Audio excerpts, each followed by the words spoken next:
কোরআনের ব্যাখ্যা বিশ্লেষণ যখন হবে,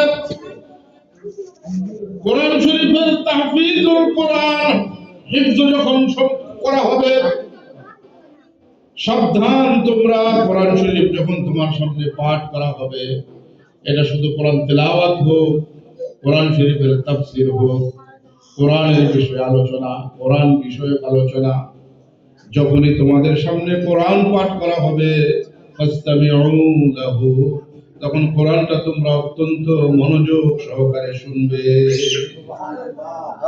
জোরে বলেন সুবহানাল্লাহ। এই যে পিছনে দুটো বাচ্চা বসায় যাও, বসায় যাও, বসায় যাও। একবার পিছনে যে বাচ্চা অলরেডি বসায় যাও।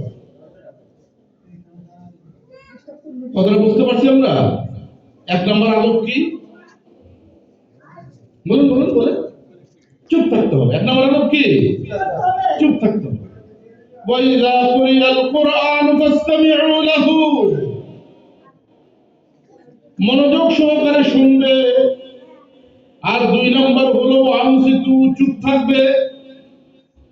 আমি বলতেছিলাম মনোযোগ সহকারে, ওই ছেলেটা মনোযোগ নষ্ট হয়ে গেছে, আমারও মনোযোগ নষ্ট হয়ে গেছে। তারপরে এক নম্বর হলো মনোযোগ সহকারে শোনা। এক নম্বর কি? দেখেন আল্লাহ রাব্বুল আলামিন ইস্তেমা শব্দ প্রয়োগ করে যেটা বুঝাইতে চাইছেন সেটা হলো কোরআনটা তোমরা শুনবে, এমন অবহেলা করে শুনতে পারবে না যে হুজুরে কিছু কথা বলবো, শুনলাম, এখানটা শুনলাম, এখানটা বের করে দিলাম, শেষ। এইভাবে কোরআন শুনলে কোরআনের সাথে বেয়াদবি শামিল হয়। নাউযুবিল্লাহ পড়ে।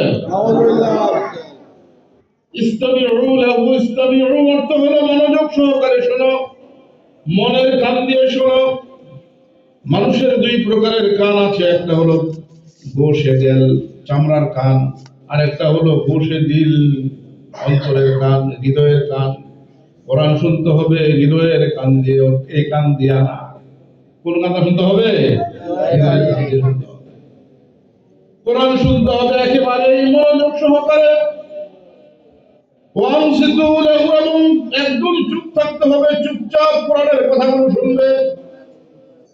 যদি কোরআনের সাথে আচরণ করতে পারো, লাআল্লাকুম তুরহামুন, আল্লাহ বলেন, তাহলে আশা করা যায় তোমরা কোরআনের বরকতে রহমত প্রাপ্ত হবে। তাহলে দুনিয়ার মানুষ যদি রহমত পেতে হয়, যদি সুখ আর শান্তি পেতে হয়, যদি রহমতের গল্পধারায় সিক্ত হতে চাই, তাহলে একটাই পথ, সেটা হলো কোরআনের কাছে আসতে হবে, কোরআন শুনতে হবে মনোযোগ দিয়ে, চুপ করে, এবং কোরআন যা বললো তা নিজের মধ্যে, পরিবারে, সমাজে, রাষ্ট্রে, রাজনীতিতে, অর্থনীতিতে, সমাজনীতিতে, জীবনের সকল দিক ও বিভাগে কোরআনকে বাস্তবায়ন করতে হবে। ঠিক কিনা বলেন? তাহলে সুখ আর শান্তির আশা করা যেতে পারে। আমরা সুখ শান্তি অন্যত্র আশা করি, খুঁজি, এজন্য সুখ শান্তি আমাদের কপালে নাই। মুমিন মুসলমানদের সুখ আর শান্তি, মুসলমানদের অগ্রগতি আর উন্নতি, মুসলমানদের প্রগতি আর উন্নতি শুধুমাত্র একটা পথে, সেটা হলো কোরআন সুন্নাহর পথে চলে আসতে হবে। অন্য কোন পথে, অন্য কোন মতে মুসলমানদের উন্নতি আর অগ্রগতি হবে না, হবে না। এজন্য এই কোরআনের সাথে সম্পৃক্ত সকল বিষয় আল্লাহর কাছে দামি। বলুন সুবহানাল্লাহ। আপনি কল্পনা করতে পারেন যে হাফেজগুলো এখান থেকে এবছর হাফেজ হলো, এই ছেলেগুলোর সর্বোচ্চ বয়স কত আর সর্বনিম্ন বয়স কত? বাচ্চাগুলো দেখেন, একেবারে ছোট্ট হাফেজটা খারাপ দেখি। হ্যাঁ বলছি, সবাই আল্লাহু আকবার বলে। আরে এই ছেলে হাফেজ হয়ে গেছে, এদিকে আসো। আল্লাহু আকবার। আপনি আপনি কি মনে করছেন? আপনি মনে করছেন নাকি? হ্যাঁ, ওর নাম কি বাবা? এই যে দোয়ান দেন, বয়স কত তোমার? 8 বছর বয়সে হাফেজ। এ বাংলাদেশি বা বাঙালি যেটাই করি, আপনি বলেন কোন কিতাবের হাফেজ পাওয়া যাবে 80 বছর বয়সে? পাওয়া যাবে 70 বছর বয়সে, 60 বছর বয়সে, 50-40 বছর বয়সে, 30 বছর বয়সে? 8 বছর তো দূরের কথা, এই 8 বছরের ছেলে দিন এন্ড থিন, তার দেহটা দেখেন, সিনাটা আমার এক বিঘা হয় না, আমার 1 বিঘা হয়।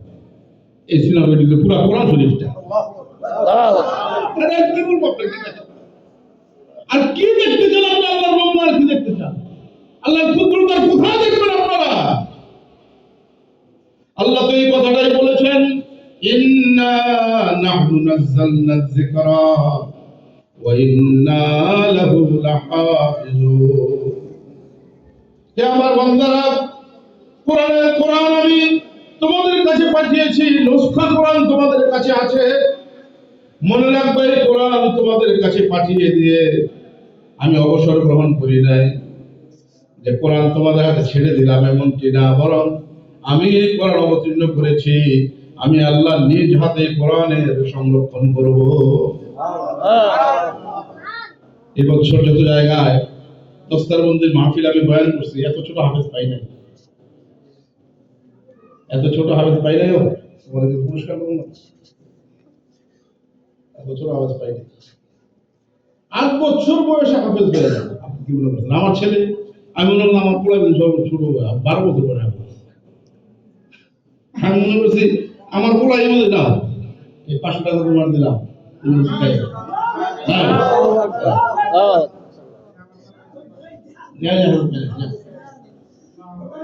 আপনারা কি মনে করছেন, কি বুঝতেছেন? বলে যাও যাও তুমি যাও। এটা কোন জাদু বলেন? আপনি কোন ইথিক্স দিয়া এটাকে বুঝাবেন যে একজন 8 বছরের বাচ্চা ছেলে 30 পারা কোরআন শরীফ, 114টা সূরা, 6666 আয়াত, এই পক্ষে ছোট্ট আমার একজন বিজ্ঞান দেখছেন না, লাখ পায় না, এতটুকু সিনা, এই সিনার মধ্যে পুরো কোরআন শরীফটা সংরক্ষণ করে দিল কে? বলেন, কে করে দিয়েছেন? আরো জোরে বলতে হবে, আল্লাহ নামটা সুন্দর করে বলেন, আল্লাহ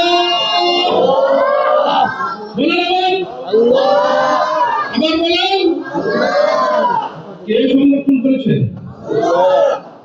এই কথাটাই আল্লাহ তাআলা বলেছেন, ইন্না নাহনু নাযালনা যিকরা ওয়া ইন্না লাহু লাহাফিজুন। হে আমার বান্দারা, এই কোরআন আমি অবতীর্ণ করেছি, এই কোরআনকে আমি সংরক্ষণ করব। করেছেন কিনা বলেন? পৃথিবীর সকল পাতাওয়ালা এই নুসখা কোরআন শরীফ গুলোকে জ্বালিয়ে দেওয়া হয় বা সমুদ্রে ভাসিয়ে দেওয়া হয়, তারপরে ওই কোরআন শরীফ বের করতে কয় মিনিট সময় লাগবে বলেন? কয় মিনিট লাগবে? 30 জন হাফেজরা 30 পারা যদি পড়তে বলা হয়, লক্ষ লক্ষ হাফেজ আমাদের এই বাংলাদেশে অবস্থিত। বলুন সুবহানাল্লাহ। এই কোরআন বাংলাদেশকে যেভাবে পরিচিত করেছে, অন্য কোন কিছুই, খেলাকন ধুলাকন যা আছে, কোন কিছু এইভাবে পরিচিত করতে পারে নাই। বাংলার এই ছোট ছোট ছেলেরা, খুদে হাফিজ গুলো সারা পৃথিবীতে ফার্স্ট হইয়া প্রথম পুরস্কার নিয়ে আসে বাংলাদেশে। বলুন সুবহানাল্লাহ, বলুন আলহামদুলিল্লাহ। আল্লাহ তাআলা বাংলার এই হাফেজ ছেলেগুলোর সিনাকে পছন্দ করেছে। আমি যে কথা বলতেছিলাম, কোরআন যেখানে যেখানে স্পর্শ করেছে সেটাই সর্বশ্রেষ্ঠ হয়ে গেছে। বলছিলাম না, লম্বা আলোচনা যে ভূমিতে আসছে, সেই ভূমিটাকে বলা হয় আরদে মুকাদ্দাসা, পবিত্র ভূমি। যেখানে কোরআন অবতীর্ণ হয়েছে সেখানে 1 রাকাত নামাজ পড়লে 1 লক্ষ রাকাতের সওয়াব হয়। সুবহানাল্লাহ। বুঝতেছেন? যেখানে কোরআন অবতীর্ণ হয়েছে সেই জায়গাটাকে বলা হয় আরদে মুকাদ্দাসা, পবিত্র ভূমি। যে পবিত্র ভূমিতে হারাম কাজ নিষিদ্ধ এরিয়া আছে, হারামের এরিয়া আছে, সম্মানিত স্থানকে এরিয়া দিয়ে দেওয়া হয়েছে, সেটা কোরআন অবতীর্ণের জায়গা। কোরআন যার কাছে তিনি সর্বশ্রেষ্ঠ। তাহলে কোরআন যে সিনাগুলোর মধ্যে থাকে, সেই সিনাগুলো কি সর্বশ্রেষ্ঠ না? মন্দির বোঝে নাই বাঙালি, শ্রেষ্ঠ কিনা? আপনি বলবেন, আপনি একটু চিন্তা করে দেখুন, অভিভাবক বৃন্দ এখানে এসেছেন, আপনার ছেলেকে আপনি হাফেজে কোরআন বানাইতেছেন, আপনার ছেলেকে আপনি মাদ্রাসায় পড়াইতেছেন, আপনি ইনফিরিয়রিটি কমপ্লেক্সে ভোগে। বলে অভিভাবক, আমি তো শিক্ষক, আমি দেখি অনেক অভিভাবক এই কমপ্লেক্সে বলে কমপ্লেক্স কি করলাম পোলার মাথা হাত দিলাম কি করলাম এটা এই কথা কইবে আপনার ছেলে যদি হাফেজ হয় তাহলে আপনার ছেলের সিনাটা বর্তমান সময়ে যত সিনা আছে সকল সিনার চেয়ে উত্তম সিনা হলো হাফেজ কোরআনের সিনা ঠিক না বলেন আমার সিনার চেয়ে দামি সিনা আমার হাফেজ ছেলের সিনা ঠিক কিনা বলেন কারণ কোরআন যেখানে যেখানে স্পর্শ করেছে সেটাই সর্বশ্রেষ্ঠ হয়েছে কাজে মানব জাতির মধ্যে শ্রেষ্ঠ মানুষগুলো হলো তারা যারা পক্ষে কোরআন ধারণ করে ঠিক কিনা বলে আর যারা কোরআনের হাফেজের আলমুল কোরআনের আলিমের কোরআনের হাফেজের মা বাবা হতে পেরেছেন তারা তো বিনা হিসাবে জান্নাতে যাবেন বলুন সুবহানাল্লাহ কয়েক শ্রেণীর মা বাবা বিনা হিসাবে জান্নাতে যাবে এর মধ্যে একটা হলো হাফিজ আলিমের মা বাবা যাদেরকে ধরে ধরে আল্লাহ তাআলা জান্নাত প্রদান করবেন বলুন সুবহানাল্লাহ কুল বিসাওয়ালিদা বুতাজাই ইয়াউমুল কিয়ামা কিয়ামতের দিন মা বাবাকে এমন প্রদীপ্ত টুপি পরিয়ে দেওয়া হবে যার আলোটা হবে সূর্যের আলোর চেয়েও বেশি প্রখর বলুন সুবহানাল্লাহ আল্লাহ রাসূল সাল্লাল্লাহু আলাইহি ওয়াসাল্লাম ইরশাদ করেন মান ক্বারাআল কুরআন ফাস্তাযহারাহু ফাআহাল্লা হালালাহু ওয়া হারামা হারামাহু ওয়া আদখালাহু আল্লাহুল জান্নাহ যে ব্যক্তি কোরআন শরীফ পড়লো কোরআন শরীফের বাস্তবায়ন করলো ফাস্তাযহারাহু কোরআন বাস্তবায়ন করলো ফাআহাল্লা হালালাহু কোরআনের হালালকে হালাল জানলো ওয়া হারামা হারামাহু কোরআনের হারামগুলোকে হারাম জানলো হারাম মানলো আল্লাহ রাসূল বলেন আদখালাহুল্লাহুল জান্নাহ সে ব্যক্তিকে আল্লাহ রাব্বুল আলামিন জান্নাতে প্রবেশ করায়া দিবেন জান্নাতে প্রবেশ করাইবেন শুধু তাকে না ওয়া শাফাআহু ফি 10 মিন আহলি বাইতিহি قد وجبت لهم النار এই হাফেজ কোরআন এই আলিম কোরআনের হাতে 10টা টিকিট ধরিয়ে দেওয়া হবে 10 জন মানুষের ব্যাপারে সে সুপারিশ করবে এমন 10 জন তার পরিবারের এমন 10 জন মানুষের ব্যাপারে সুপারিশ করবে করে করে জান্নাতে দিবে যে 10 জনের উপর জাহান্নামটা ওয়াজিব হয়ে গিয়েছিল কত ওয়াজাবাত লাহুন নার জাহান্নাম অবধারিত হওয়া 10 জন পরিবারস্থ লোককে সাথে দিয়ে হাফেজ কোরআন জান্নাতে যাবে একা যাবে না ওই 10 জনকে সাথে দিয়ে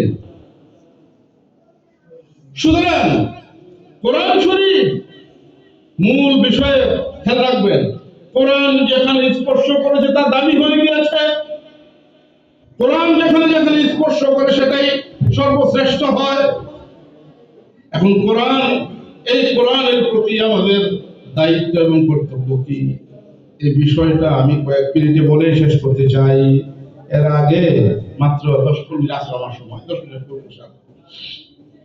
আমাদের হানিফ ভাই আমার বোনের জামাই আমার ভাই এই হানিফ ভাই দেখেন আলহামদুলিল্লাহ এই দামি জায়গা 8% জায়গা তিনি এই কোরআনের খিদমতের জন্য অক্ষ করছেন বলুন আলহামদুলিল্লাহ আল্লাহ তাআলা ওনার দানকে কবুল করেন একেবারে সেই প্রথম থেকে নিয়ে উনি আমার সাথে পরামর্শ করেন দলিলগুলো আমাকে দেখাইছেন এত মুখলিস ওনার সামনে বলা ঠিক না তার বসারে যে লোক না পেতে পায় না উনি এতই মুখলিস মাশাআল্লাহ মাশাআল্লাহ যে এখানে দলিলের মধ্যে এমন কথা উল্লেখ করছেন তিনি উনি বুঝাইতে চাইতেছেন যে আমার কোন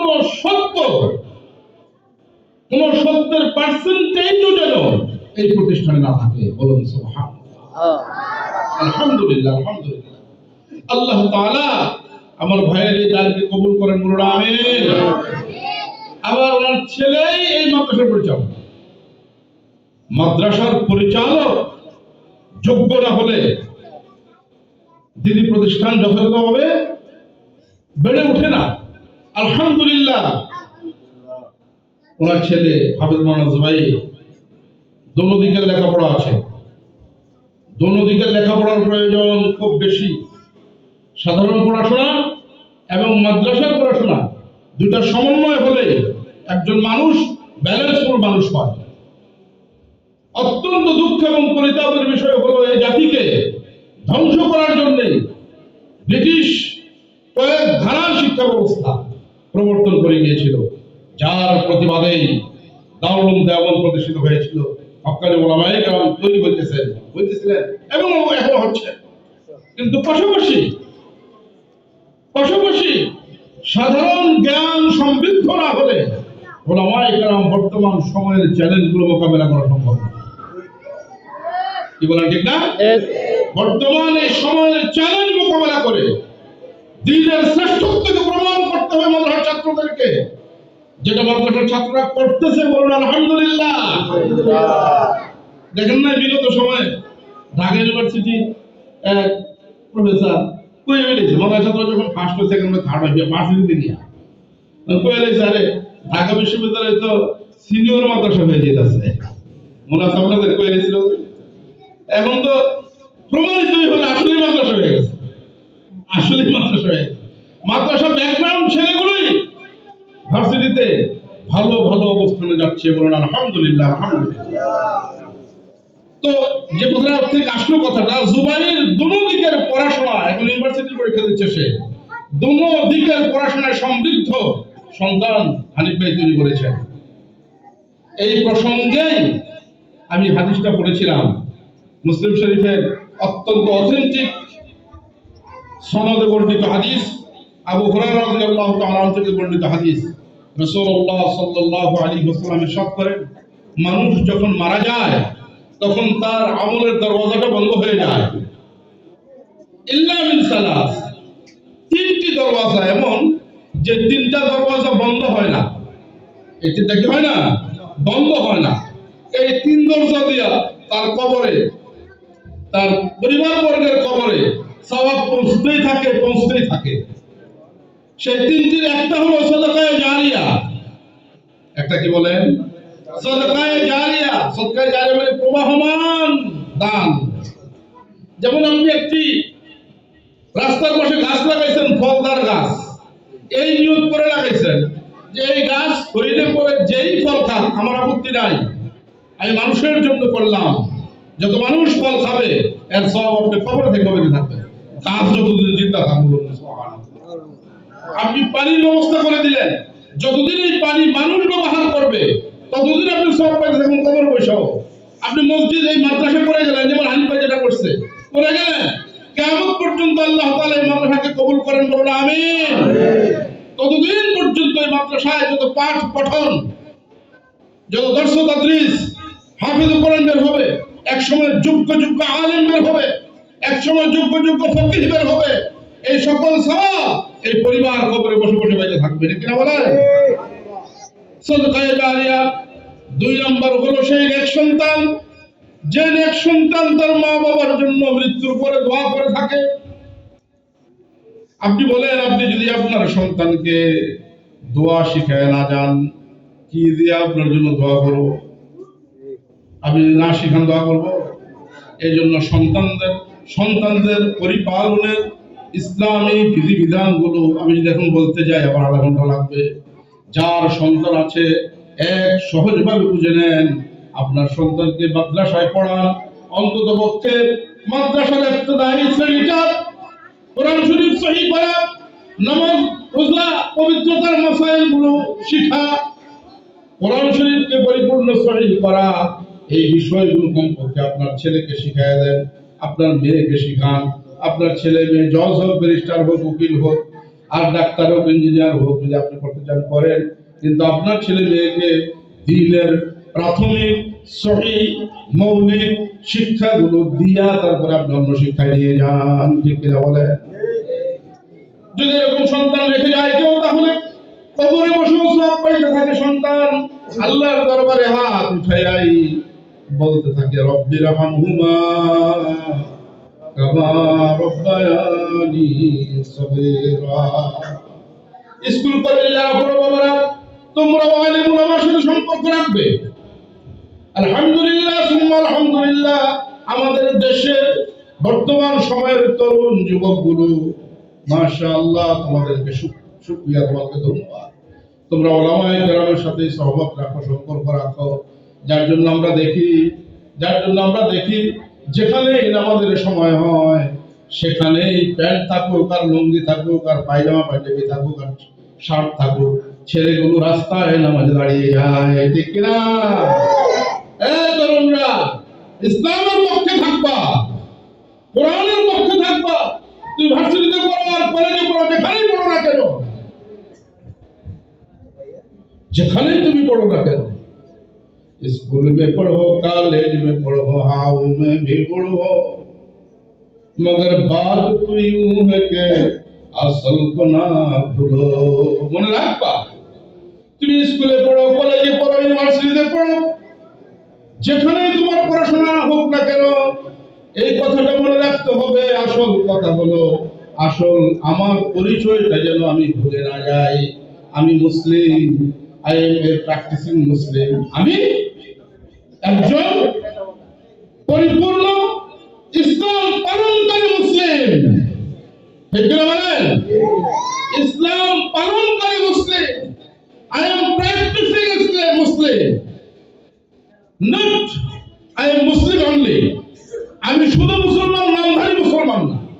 আমি ইসলামকে প্র্যাকটিস করি, আমি ইসলামকে কি করি? মানি। আযান হলে মসজিদে নামাজে যাই, চাঁদ উঠলে রোজা রাখি, সামর্থ্য থাকলে হজে যাই, সামর্থ্য মালিক ইনসান হলে যাকাত দেই। আল্লাহর দ্বীনের চাহিদা যখন আমার কাছে আসে, সেই চাহিদা পূরণে আমি ঝাঁপিয়ে পড়ি। আল্লাহর দ্বীন কায়েমের জন্য যদি জীবন দেওয়ার প্রয়োজন হয়, যদি প্রস্তুত থাকবো ইনশাআল্লাহ। আল্লাহর দ্বীনকে থাক হতে দেব না। আল্লাহ রাসূল সাল্লাল্লাহু আলাইহি ওয়াসাল্লামের আদর্শ, শান মান রক্ষা করার জন্য যদি প্রয়োজন হয় জিহাদে যাওয়া, আমরা জিহাদে যেতে প্রস্তুত, জীবন দিয়ে দিতে প্রস্তুত, ঠিক কিনা? আমি প্র্যাকটিসিং মুসলিম। নাম কষ্ট মুসলমান হয়ে কোনো লাভ নাই, নাম কষ্ট মুসলমান হয়ে কোনো লাভ না। কোরআনের কাছে আসো, কোরআন যদি শিখায় যে আমরা সন্তানকে, আমার সন্তানকে যদি প্র্যাকটিসিং মুসলিম বানায় যেতে পারি, তাহলে আমার সন্তান আমি মারা যাওয়ার পর থেকে সে মারা যাওয়া পর্যন্ত আমার জন্য, আমার বউয়ের জন্য, ওর মার জন্য দোয়া করতে থাকবে, রব্বি রহমহুমা কামা রব্বায়ানি সগীরা। দেখেন, নেক্সট সন্তান রেখে গেলে সন্তানের দোয়ার সওয়াব তার কবরে নিত্য নৈমিত্তিক পৌঁছতে থাকবে, বলুন সুবহানাল্লাহ। আরেকটা হলো আও ইলমু ইয়ানতাফু বিহি, অথবা যদি এমন কোন ইলম সে রেখে যায়, যেমন হানিফ ভাই ইলমের সূতিকাগার রেখে গেছেন, তার ছেলে আলেম বানাইছেন, আলেম তার ছেলের দ্বারা আরো আলেম তৈরি হবে, হাফেজ তৈরি হবে। এই যে ধারাবাহিকতা, এই ধারাবাহিকতার সওয়াব যে করবে সেই পাবে, বলুন না সুবহানাল্লাহ। সবাই করতে রাজি আছেন ইনশাআল্লাহ? আমি শেষ করব কোরআন শরীফের সেই হুকুকগুলো বলে। যে কথাটা বলতে চাইছিলাম, এই কোরআনের প্রতি আমাদের চারটা হক। কোরআনের মর্যাদা, ফজিলত তো আমরা মোটামুটি বুঝলাম, সময় কম, এই আমি একটু লম্বা করতে হবে, সময়টা কম, এই জন্য সংক্ষেপে যাচ্ছি। খেয়াল করেন, এই কোরআনের প্রতি আমাদের চারটা হক। কোরআন আমার কাছে চারটার আরো বেশি, আমি চারটা বলবো আর কি। এখন এই অধিকারগুলো কোরআন আমার কাছে পাও না, আমাকে এই অধিকারগুলো পূরণ করতে হবে, কোরআনের হক আদায় করতে হবে। নিবেদন চারটা কথা মনে থাকবে, মনে রাখবো তো ইনশাআল্লাহ। এখন যা বলছি এখন একদম মনোযোগ, একদম মনোযোগ। এক নম্বর, কোরআন শরীফকে সহি শুদ্ধ রূপে তিলাওয়াত করতে হবে। বলেন এক নম্বর কি বলছি? আপনি বলবেন হুজুর আমি পুরাই গেছি, যে আমার মুখ বাতি হয়ে গেছে, আমি কেমন করবো না? আপনি বাতি মুখা করতে কি হবে? এই বাতি মুখা গান গাইতে পারেন না? পারে না বলে বুড়া মানুষের গান শুনবো না, দেখে বুড়া বুঝি কোনো গান গাইবো, কি মজা লাগে দেখে। এই বাতি মুখটা গান গাওয়ান যায়, এই বাতি মুখটা বহাদন যায়, এই বাতি মুখটা সবকিছু করেন যায়, কোরআন পড়ে যেতে হতে। কথা কি বলেন, ঠিক কিনা? জুবাইরকে বলবো, যেহেতু তোমাদের একমাত্র উদ্দেশ্যই হলো কোরআনের খিদমত, তোমরা এখানে বয়স্কদের কোরআন শিক্ষার একটা ব্যবস্থা করে দাও। এসব করে হোক যে কোনো একটা সময়ে, যাতে এলাকার বয়স্ক লোকেরা করেন। একেবারেই সহজ কোরআন শরীফ, আল্লাহর কালাম না, আল্লাহ সহজ, আল্লাহ পাক কি সহজ, আল্লাহর কালামও সহজ। ওলাকাদ ইয়াসসারনাল কুরআনা লিয-যিকর ফাহাল মিন মুত্তাকিন। আল্লাহ নিজেই বলেন, আরে কোরআনটা একদম সহজ করে দিয়েছি। আপনি একটু চিন্তা করেন না কেন যে আমি এই 30-40 বছর যাবত নামাজ পড়তেছি, ভুল করার দিয়ে আহারে আমার সূরা ফাতিহা হয় না, আমি কেন ঠিক করি না? আমি কেন ঠিক করি না? করবো তো ইনশাআল্লাহ। এক নম্বর হক কি? সহি শুদ্ধ কোরআন শরীফ তিলাওয়াত শিক্ষা করা। কি করা? তিলাওয়াত শিক্ষা করা। 2 নম্বর কোরআন শরীফের মানা, মতলব, অর্থ, ব্যাখ্যা, বিশ্লেষণ শিক্ষা করা। শিখতে পারবেন না যারা, তারা যারা জানে তাদের কাছে যাওয়া। কথা বুঝেন নাই? এখন আপনার বয়স নাই মাদ্রাসায় ভর্তি হয়ে কোরআন এর ব্যাখ্যা, অনুবাদ, বিশ্লেষণ করা, তাহলে আপনি উলামায়ে কেরামের কাছ থেকে জিজ্ঞেস করে কোরআনের বিধানগুলো জেনে নেবেন। এটা আল্লাহ কোরআন শরীফে বলে দিয়েছেন। একটা দলিল ছাড়া কথা দেখেন, ফাসআলু আহলা যিকরি ইন কুনতুম লা তা'লামুন। হে আমার বান্দারা, তোমরা যদি কোনো বিষয় না জানো সেটা কোরআন জাননেওয়ালার কাছে জেনে নাও। সুবহানাল্লাহ। কে বলেন? কে বলেন? কাজে আলেমের সাথে সম্পর্ক রাখতে হবে, কোরআনের বিধান জানতে হবে। 3 নম্বর হলো কোরআনের হালালকে হালাল মানতে হবে, কোরআনের হারামকে হারাম মানতে হবে। বলেন, কোরআনের হালালকে, কোরআনের হারামকে, সবাই বলেন কোরআনের হালালকে। মরা গরু খাওয়া কি? চুরি করা কি? হারাম না? এই হারামকে হারাম জানতে হবে, মানতে হবে। হালালকে হালাল জানতে হবে, মানতে হবে।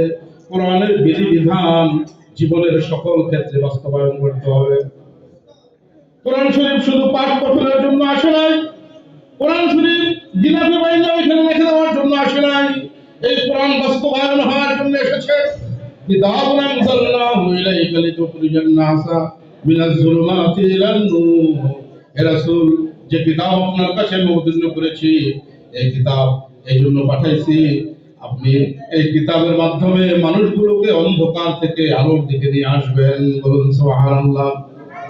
কোরআন শরীফ শুধু নামাজ পড়ার জন্য আসে নাই, যে কোরআনে আকিমুস সালাহ, নামাজ কায়েম করো, এই আয়াত যে কোরআনে আছে, সেই কোরআনে আছে আস-সারিকু ওয়াস-সারিকাতু ফাকতাউ আইদিয়াহুমা। চোর সে নারী হোক আর পুরুষ হোক, তার হাত কেটে দাও।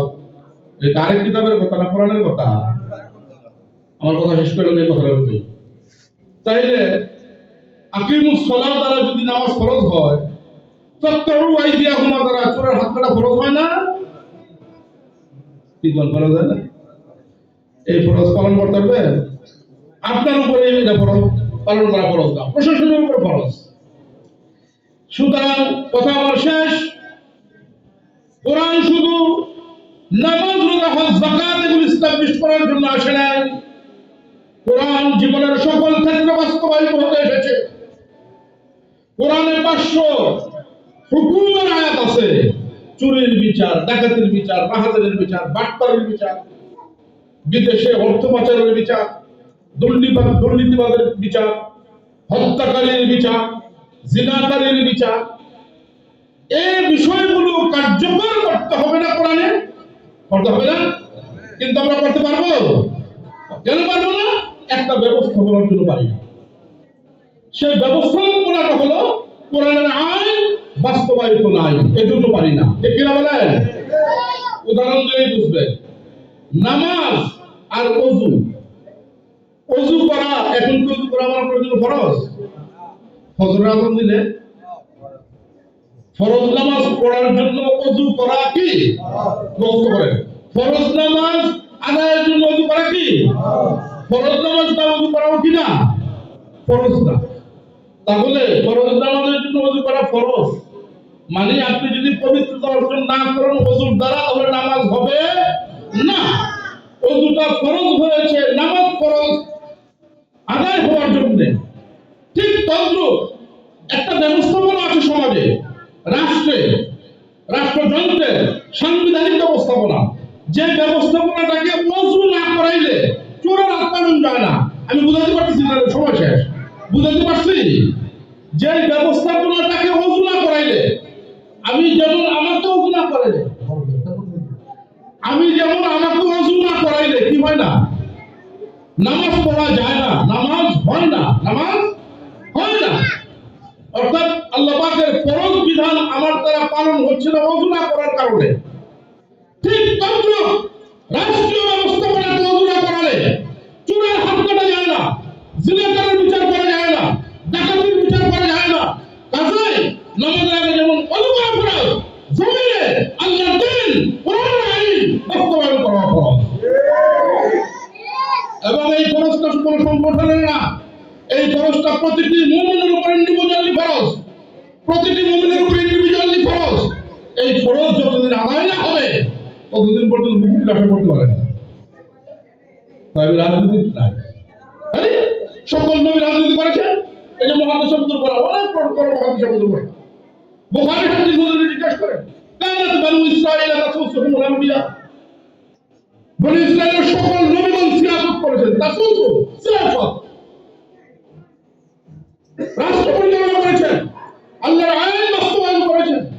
কুল্লামা হালাকা নবিয়্যুন, যখনই কোন নবী বিদায় হয়ে গিয়েছেন, আল্লাহ পাক রব্বুল আলামিন খলিফা, সেখানে আল্লাহ পাকের আরেকজন নবীকে তার স্থলে অভিষিক্ত করে দিয়েছেন, বলুন সুবহানাল্লাহ। সুতরাং আল্লাহর জমিনে আল্লাহর দ্বীন কায়েম তথা কোরআন এবং সুন্নাহর আইন বাস্তবায়ন করা, এটা মুমিনদের উপর ফরজ। এটা 3 নম্বর হক। কয় নম্বর হক? আল্লাহর দ্বীন কোরআন সহিহ তেলাওয়াত শিখতে হবে, কোরআনের মানদণ্ড ওলামায়ে কেরামের কাছ থেকে শিখতে হবে, কোরআনের হালাল হারাম গুলো ব্যক্তি, পরিবার, সমাজ, রাষ্ট্র, রাজনীতি, অর্থনীতি, সমাজনীতি, জীবনের সকল দিক ও বিভাগে কোরআনের হালাল হারাম গুলো বাস্তবায়ন করতে হবে। ঠিক না বলে? 4 নম্বর শেষ কথা, কোরআনের দাওয়াতি কাজ করতে হবে। 4 নম্বরটা কি বলেন? কোরআনের দাওয়াত ও তাবলীগের কাজ করতে হবে। এই কোরআন শুধু নিজে একা মানলে চলবে না, পরিবারকে বানাতে হবে, সমাজকে বানাতে হবে, নিজের পরিমণ্ডলকে কোরআনের আইনের আওতায় নিয়ে আসতে হবে। এই 4টা হক যদি কোরআনের আমরা আদায় করি, তাহলে কোরআন আমাকে সুপারিশ করে, আল কোরআন হুজ্জাতুল লাকা আও আলাইকা, আল্লাহ বলেন কোরআন তোমার পক্ষে দলিল হয়ে যাবে কিয়ামতের দিন, যে তাকে জান্নাত দিতেই হবে, হয় এই অবস্থা হবে, আও আলাইকা, অথবা কোরআন তোমার বিপক্ষে দাঁড়িয়ে বলবে আল্লাহ মানুষগুলো ছিল, এই মানুষগুলো আমাকে বাস্তবায়ন করে নাই, জাহান্নামে দাও, জাহান্নামে দাও। সুতরাং কোরআনের সাথে আচরণ ঠিক করি আমরা। বন্ধুগণ, তরুণ যুবকেরা, কোরআনের সাথে আচরণ ঠিক করি আমরা। কোরআন কি আমার পক্ষে যাবে না বিপক্ষে যাবে, সেই সিদ্ধান্ত, সেই ডিসিশন নেওয়ার মালিক আমি। আমি কোরআনের পক্ষে থাকবো না কোরআনের? কথা শেষ আমার। কথা বুঝতে পারছি? আল্লাহ তাআলা আমাদেরকে কোরআনের হুকুমগুলো আদায় করার তৌফিক দান করেন, বলুন আমিন। এই মাদারিসগুলো, এই মাদ্রাসাগুলো, এই যে হানিফ ভাই যে বদলতা দেখিয়েছেন, এখন এই এলাকার সকলের উপর জিম্মাদারি, বিল্ডিং সহ করে দিচ্ছে। আসবো এ পর্যন্ত কয় কোটি টাকা বলুন ভাই? কোন আস্থা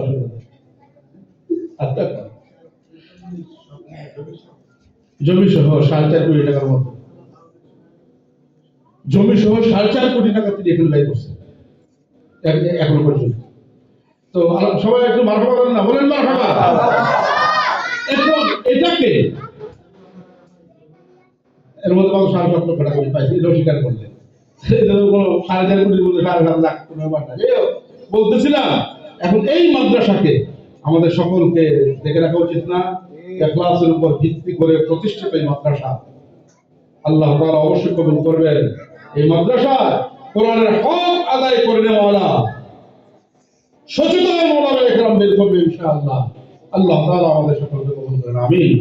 আসসালামু আলাইকুম ওয়া রাহমাতুল্লাহি ওয়া বারাকাতুহু।